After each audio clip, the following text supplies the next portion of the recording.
You speak to it seems like the veteran nature of your unit. You got a lot of guys you brought in that are like 4th, 5th, or 6th-year players back there, and you obviously benefit of that too.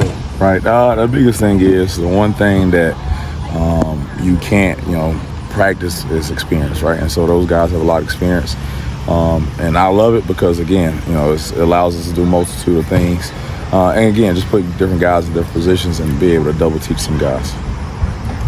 You just said from first team to the third team guys, there's not much of a difference at all. That's a great thing to have, but you have the task of trying to figure out which guys are ahead of the second team or the third team. So how do you distinguish, those minor details, I guess, here in the next couple of weeks? It's just about execution, the communication starts with that, then alignment, assignment, and then guys going out and executing the plays, and then effort plays a part in that as well. So, just kind of grade the guys on those bases and go from there. Do you anticipate this being a first-team defense that has, like, 2 corners, or do you rotate through those guys? Like, what's been your... As we go through it, like we had the first scrimmage and we saw some things that was good, some things that we need to work on and fix. But we were able to rotate guys then, and we'll be able to rotate guys, this Saturday and as we go through it. And then just get a feel for it, you know what I mean? If you feel like comfortable with a guy being out there, a number of plays, or if he needs a blow or whatever the case may be, like I said, that's my job to kind of put the guys in the right place and go from there. What'd you like on Saturday? I like the guys that they competed. Guys competed, ran to the ball. First day of live tackling for a whole scrimmage. There's always some good, some ups and downs, some good and bad. And so the bad we got to fix, and the good we got to continue to stay on top of. What's the value of Tony Grimes? I think it's leadership. The guys consider him one of the veterans in the group, and look up to him. And I think I lean on him to spread the message of what we want to get done and get across, and how we want to play defense in the secondary as well. Do you call him an old head? No, the players do. They call him that, and I think they call him Unc too as well. So that's part of it. But to me, just the veteran leadership. How much could you tell the value of the player-led workouts in the summer when you got back with these guys? I think the biggest part is guys, that they're a group, it's not splintered, and, some of the newcomers, they didn't feel like they were left out. They kind of came together as a group, and then the communication piece is key. You got to be able to communicate on defense to have a chance. These guys are talking about how deep the secondary is. At the same time, did you get to the end of the spring and think you needed something else at the safety position, and how did Miles help? I think, probably us and across the nation, everybody always feel like, if you can go out and get one more value guy, whatever position that is, you're always going to go get it, And so, we saw value in some of those guys, and so they came available, and we went after them. What do you like about him?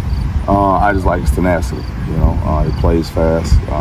He's plays with his under control, and he has opportunity to make a play. He makes it. He don't guess and then try to jump things. He plays the plays that come to him. As a part of the nickel position in this defense, do you look at that as more of a safety position or a corner position? Or it's really just kind of what we want to do on defense, and how whoever fits that role best, because it can vary from game to game. It could be some games where it's a bigger guy for run fits. It could be a guy, for the next game, that a guy that, maybe more pass down stuff, So again, it varies based on how we want to tailor the defense that week. Do you think you're progressing towards having starting level versatility there, being able to move multiple guys in and out like that? We've been working through it, and again, our job as coaches is, it's a bus, right, and put the right guys in the right seats on the bus. And so, as we continue to work through the next couple of weeks of camp, we'll progress and get that settled.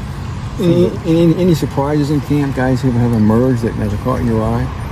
I think I love the fact that it's just true competition day in and day out, and one day one guy might be high, the next day, another guy go out and make a play. And so I love the fact that it's been true competition the whole deal, and you don't have clear-cut, so just starters right now, and those are guys that's above everybody else.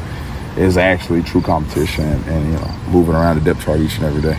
The guys you brought from Memphis, what do they add to this where, you're a winning program over there, and you come here and you're trying to build something, and you want guys that you think can help do that right away? Yeah, again, a lot of those guys are experienced, right? And so, and most of the guys we brought in is more so experienced guys. And I think the biggest thing with those is those guys have been a part of the program that, won a lot of games.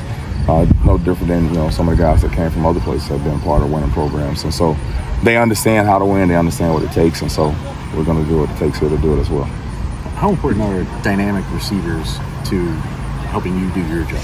I mean, whenever you can go against some of the best receivers in the country, that gives you an opportunity to get better. We make each other better as we continue to get better as a whole defense, offensively, and as a team. Anything else? Cool. Thank you, Thanks, Coach. Coach. Thank you.